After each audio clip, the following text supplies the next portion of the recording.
आनुवंशिकता एक डैश सामाजिक संरचना मानी जाती है। द्वितीयक, गतिक, प्राथमिक या स्थायी। तो आनुवंशिकता एक सामाजिक संरचना मानी जाती है। आनुवंशिकता एक सामाजिक संरचना, एक डैश सामाजिक संरचना मानी जाती है। तो द्वितीयक, गतिक, प्राथमिक, स्थायी। चलिए इसको समझते हैं। तो इसको समझने से पहले आनुवंशिकता क्या है इसका थोड़ा बहुत जानकारी ले लेते हैं। देखिए, मतलब एक पीढ़ी से दूसरे पीढ़ी में जो गुण संरचना जाती है दूसरी पीढ़ी तक, उसे ही आनुवंशिकता कहते हैं। जैसे आपका चेहरा आपके होने वाले बच्चों से मेल खाता है, या आप अपने मम्मी पापा के साथ आपका चेहरा मेल खाता होगा। ऐसा नहीं कि नहीं भी खाता होगा तो कोई बात नहीं, दादाजी के साथ हो, लेकिन कहीं ना कहीं रूप से वो किसी न किसी तरह से उसका बिहेवियर हो, बहुत तरह से आपका उसमें मेल खाता होगा। तो ये क्या है? यही आनुवंशिकता है। ठीक है, ये बहुत ही बड़ा टॉपिक है। इसके बारे में आप इंटरनेट में जितना रिसर्च करेंगे उतना जानकारी प्राप्त कर पाएंगे। ठीक है, तो आनुवंशिकता एक स्थायी सामाजिक संरचना मानी जाती है, क्योंकि आनुवंशिकता वंश दर वंश आगे बढ़ती रहती है। स्थायी मतलब ये एक निश्चित रूप से वंश दर पर आगे बढ़ती रहती है। तो ये एक प्रकार स्थायी है, एक प्रकार से ये स्थिर भी है, स्थायी भी है, जो आगे की ओर बढ़ते जाता है। आनुवंशिकता एक स्थायी सामाजिक संरचना मानी जाती है, क्योंकि आनुवंशिकता वंश दर वंश आगे बढ़ती रहती है। समझ में आ गया? ठीक है, तो इस तरह से ये आगे बढ़ते जाते हैं। तो इस तरह से हमें पता चल गया कि आनुवंशिकता एक स्थायी संरचना, ये गतिक संरचना नहीं है कि गति नहीं करता, ये द्वितीयक नहीं है, प्राथमिक नहीं, ये स्थायी है, जो एक वंश से दूसरे वंश की ओर जाता है, लेकिन उसमें काफ़ी इम्प्रूवमेंट लाता है। अब देखो, व्यक्तिगत भिन्नताओं से संबंधित निम्न में से कौन सा कथन सही है? देखो, व्यक्तिगत भिन्नताओं से संबंधित निम्न में से कौन सा कथन सही है? ध्यान से समझना। अब व्यक्तिगत भिन्नताओं से संबंधित निम्न में से कौन सा कथन सही है? तो व्यक्तिगत भिन्नता मतलब क्या? डिफरेंस। व्यक्तिगत मतलब सेल्फ, तो एक प्रकार से डिफरेंस। संबंधित निम्न है, तो आपको पढ़ना होगा। तो देखो, इस ए नंबर को छोड़ के बाकी सब पढ़ते पहले। व्यक्तिगत भिन्नताएं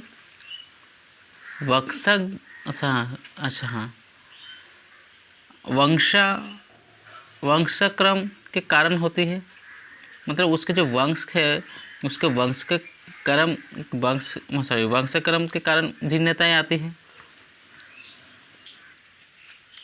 सभी बालकों में कुछ ना कुछ, देखो, सभी बालकों में कुछ भी समानता नहीं होती है। ये तो एकदम गलत लग रहा है। कुछ भी समानता कैसे नहीं? कुछ ना कुछ समानता होता ही है। व्यक्तिगत भिन्नताओं के वक्र खींचकर दिखाने पर वो एक ही दिशा में झुक जाता है। तो देखो, ये ग्राफिकल मेथड से बताने की कोशिश किया है कि अगर उसका एक डेटा निकाल के ग्राफ खींचे तो एक ही दिशा में झुक जाएगा, तो ये भी नहीं होगा। तो अब एक नंबर पर आते हैं। तो हम लोग का एक नंबर में क्या आंसर दिया है? यदि विद्यार्थी का बुद्धि स्तर समान है तब भी उपलब्धि में भिन्नता हो सकती है। तो पूरा व्यक्तिगत भिन्नता से संबंधित निम्न में से कौन सा कथन सही है? कौन सा कथन सही है? देखिए, व्यक्तिगत भिन्नता प्रत्येक व्यक्ति में पाई जाती है। बिल्कुल बात सही कहा गया है। व्यक्तिगत भिन्नता प्रत्येक व्यक्ति में पाई जाती है। बोला जाता है अगर कोई जुड़ा हुआ अच्छा है, उसका हैबिट भी एक जैसा है, फिर भी उसका फिंगरप्रिंट में चेंज आता है, बहुत कुछ कारण से वो। तो व्यक्तिगत भिन्नता प्रत्येक व्यक्ति में पाई जाती है, क्योंकि प्रत्येक व्यक्ति के विचार अलग अलग होते हैं। बिल्कुल। तो एक छोटा सा कहानी मैं बताता हूँ 2 मिनट के लिए। बोला जाता है एक इस तरह का एक बकरी था, मतलब एक ऐसा विचित्र जीव था कि उसका 2 प्रकार से, इधर एक दिमाग था, इधर एक दिमाग था, मतलब 2 साइड में उसका मुंह था। तो एक दोनों मुंह आपस में झगड़ते रहते थे, यहाँ दोनों दिमाग एक बगल से। ये जिसको खाना चाहता था वो उसको नहीं खाना चाहता था। ये सोता था तो ये जागता था, ये जागता था ये सोता था। एक दिन क्या हुआ, एक ये मान के चलिए कोई दिमाग जो है एक फ्रूट देख रहा है तो बोल रहा ये मत खाओ, ये विष है। तो दूसरा ने खा लिया विष को, नहीं तू गलत बोल रहा है, ये अच्छा फल है। दूसरे ने खा लिया, मतलब दूसरा दिमाग ने। खाने के बाद मर गया, लेकिन कौन मरा? उसका शरीर मर गया, क्योंकि दोनों के पास शरीर एक ही था। तो व्यक्तिगत भिन्नता प्रत्येक व्यक्ति में पाई जाती है, क्योंकि प्रत्येक व्यक्ति के विचार अब इन दोनों का विचार अलग अलग हो गया। तो एक ही शरीर होने के बाद भी विचार, ये कहानी है, बस समझने के लिए बता रहा हूँ। व्यक्तिगत भिन्नता प्रत्येक व्यक्ति में पाई जाती है, क्योंकि प्रत्येक व्यक्ति में विचार अलग अलग होते हैं। ठीक है। अतः बुद्धि स्तर समान होने पर भी लोगों की उपलब्धियाँ, बुद्धि स्तर प्राय समान होने पर भी क्या होता है, लोगों में भिन्नताएं दिखाई देती है। तो क्या है, बुद्धि स्तर, देखो ध्यान से देखो, बुद्धि स्तर समान होने पर भी लोगों में उपलब्धियाँ भिन्नता दिखाई देता है। मान के चलो कोई एक स्टूडेंट है, वो सभी सब्जेक्ट में प्राय लगभग 1-2 कम बेसी करके लाता ही है, तो उसका बुद्धि लोग एक हिसाब से मापेगा कि एक जैसा है। लेकिन अतः बुद्धि स्तर समान होने पर भी लोगों की उपलब्धियों में भिन्नता दिखाई देती है। व्यक्ति की उपलब्धि उसके विचार, व्यक्ति की उपलब्धि उसके विचार एवं क्षेत्र विशेष में आकर्षण के आधार पर होती है। व्यक्ति की उपलब्धि उसके विचार, उसका विचार क्या है, एवं क्षेत्र विशेष आकर्षण के आधार पर होती है। तो इस प्रकार से हम लोग जो ए नंबर है ये सही हो रहा है। अतः व्यक्तिगत भिन्नताओं से संबंधित निम्न में से कौन सा कथन सही है? तो यदि विद्यार्थी की बुद्धि स्तर समान है तब भी उपलब्धि में भिन्नता हो सकती है। बुद्धि स्तर समान होने के बाद भी उपलब्धि में, हाँ ठीक है। तो व्यक्तिगत भिन्नताओं से संबंधित निम्न से कौन सा कथन सही है? इस तरह से ये 1 नंबर सही हो गया। ठीक है, ठीक है। तो अब नेक्स्ट क्वेश्चन को समझते हैं। देखो, अनुभव के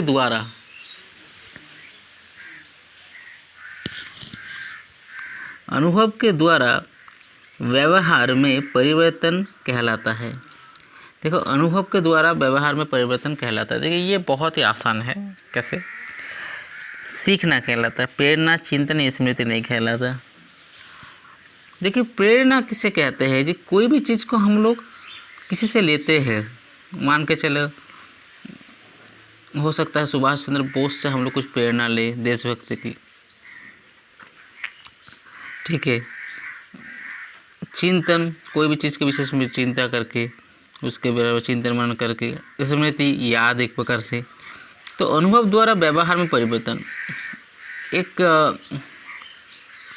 आपके किताब में ही दिखाया गया है कि एक बच्चा है कि वो क्या कर रहा है, मोमबत्ती को, छोटा बच्चा है, वो उसको नहीं पता आग क्या है, छोटा बच्चा, बहुत ही छोटा बच्चा है, लेकिन उसने क्या किया, आग जल रहा है उसको पकड़ने का कोशिश किया। जब भी उसको आग को पकड़ने की कोशिश किया तो उसका हाथ जल गया, वो रोने लगा। तो वो क्या समझ गया कि ये एक ऐसा चीज़ है जिसको छूने से हाथ जल जाता है या हाथ में दर्द होता है, तो क्या वो फिर से मोमबत्ती को छुएगा? नहीं छुएगा, क्योंकि उससे एक नया अनुभव प्राप्त हुआ। तो अनुभव द्वारा व्यवहार में परिवर्तन, उसके तो व्यवहार में क्या आ गया? परिवर्तन। आप जितना भी कोशिश करो मोमबत्ती को फिर से छुओ तो वो बच्चा नहीं छुएगा, वो डरेगा। तो अनुभव द्वारा व्यवहार में परिवर्तन को क्या कहते हैं? सीखना कहते हैं। ठीक है, नेक्स्ट समझते हैं। निम्न में से विकास का कौन सा सिद्धांत गलत है? ये पर जो क्वेश्चन दिया है, निम्न में से विकास का कौन सा सिद्धांत गलत है? ठीक है, तो देखो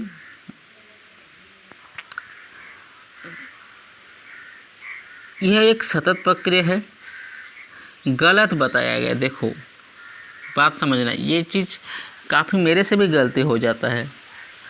मतलब निम्न में से विकास का सिद्धांत कौन सा विकास का गलत है, तो ये क्या होता है? जो सही होता है हम लोग टिक करके आ जाते हैं अधिकतर। तो देखो ये एक सतत प्रक्रिया है। हाँ, विकास एक सतत प्रक्रिया है, ये गलत नहीं है। विकास में वैयक्तिक हाँ भिन्नताएं होती है। हाँ होती है। ये पूर्व कथनीय है। हाँ है। तो विकास संयोग का परिणाम है? ये नहीं है। सबसे पहले इस वर्ड को आपको समझना, संयोग क्या होता है? कोई भी चीज़ जो अनजाने या आकस्मिक घटित होता है उसे हम लोग संयोग कहते हैं। मान के चलिए आपको पैसे का सख्त ज़रूरत है काफ़ी दिनों से, लेकिन आप कभी सोचे भी नहीं ये कैसे कमाएंगे कैसे नहीं। आप अचानक किसी दिन आप सोचे भी नहीं थे, अचानक किसी कारण बस किसी ने बोला कि एक काम कर, मेरे लिए एक लॉटरी खरीद दे। ठीक है, आपने खरीद दिया। फिर उसने बोला नहीं नहीं नहीं, देख मेरे पास पैसा तो नहीं है, तो खुद रख ले उसको। तो अब क्या हुआ? वो ठीक है चल मैं ही रख लेता हूँ, देखता हूँ। और अचानक आपका वो लॉटरी उठ गया, आपको काफ़ी अच्छा पैसा मिलेगा, अच्छा खासा। तो बोलिए ये क्या है? एक प्रकार से संयोग हुआ कि नहीं?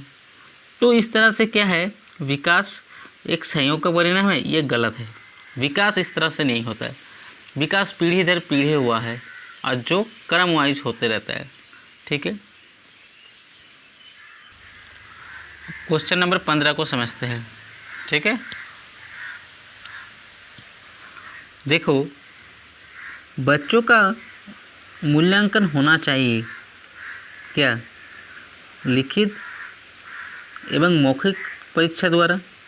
बच्चों का मूल्यांकन होना चाहिए लिखित एवं मौखिक परीक्षा द्वारा, सतत एवं व्यापक मूल्यांकन द्वारा, बोर्ड परीक्षा द्वारा या गृह परीक्षा द्वारा। तो देखो बच्चों का मूल्यांकन होना चाहिए लिखित एवं मौखिक परीक्षा द्वारा। क्यों नहीं? क्योंकि इसमें बच्चे के सारे आयाम को नहीं दर्शा सकता, क्योंकि एक बच्चा लिखित और मौखिक में उतना बेहतर नहीं हो सकता है। तो क्या हो सकता है? उसका विशेष पसंदीदा क्षेत्र खेल में हो सकता है। तो क्या खेल में उसका टेस्ट लिया जा रहा है? नहीं लिया जा रहा है। उसका हो सकता है व्यवहार में कुछ स्पेशलिटी हो। तो इस तरह से क्या है कि बच्चों का मूल्यांकन होना चाहिए, तो उसके बुद्धि जो है हमेशा काम लिखित या मौखिक में नहीं भी कर सकता है, बहुत सारे क्षेत्र में कर सकता है। ठीक है, बोर्ड परीक्षा के द्वारा, कोई एक बोर्ड परीक्षा हो गया या गृह परीक्षा द्वारा नहीं, सतत एवं व्यापक मूल्यांकन द्वारा। आज स्कूलों में जो एग्ज़ाम लिया जाता है सिर्फ बच्चे का मूल्यांकन मार्क्स के साथ नहीं किया जाता है, उसके देखना रिमार्क्स किया जाता है, उसके व्यवहार, उसके अटेंडेंस, उस दूसरे बच्चों के साथ व्यवहार किस तरह से करता है, सर के साथ व्यवहार किस तरह से करता है, खेल में कितना प्रतिशत भाग लेता है, नाटक वगैरह में, मतलब हर क्षेत्र में उसमें ऑप्शन दिया रहता है, उसको टिक करना है, किस में कितना ग्रेड मिला जाता है। तो इस प्रकार से उसका सतत एवं व्यापक, और अभी भी आजकल तो पोर्टफोलियो भी हो जाता है। स्पेशल बच्चे के ऊपर क्या किया जाता है, उसका डिटेल्स निकाला जाता है, वो किस तरह का चीज़ पसंद करता है, किस तरह का नहीं, तो इतना डिटेल्स में जाया जाता है। तो एक प्रकार से तो इस तरह बच्चे का मूल्यांकन होना चाहिए सतत एवं व्यापक मूल्यांकन, जिससे उसमें अधिक से अधिक विकास किया जाए। ठीक है, तो मैं काफ़ी मेहनत से कोशिश करता हूँ कि आप लोगों तक जानकारी पहुँचा पाऊँ। तो इसके लिए मेरे वीडियोस को लाइक कीजिए और अधिक से अधिक शेयर कीजिए। ठीक है, ताकि मेरा जो है ये चैनल में एक नया चैनल बनाया है, इसको ग्रो कर पाऊँ और आगे बढ़ पाऊँ। Thank you.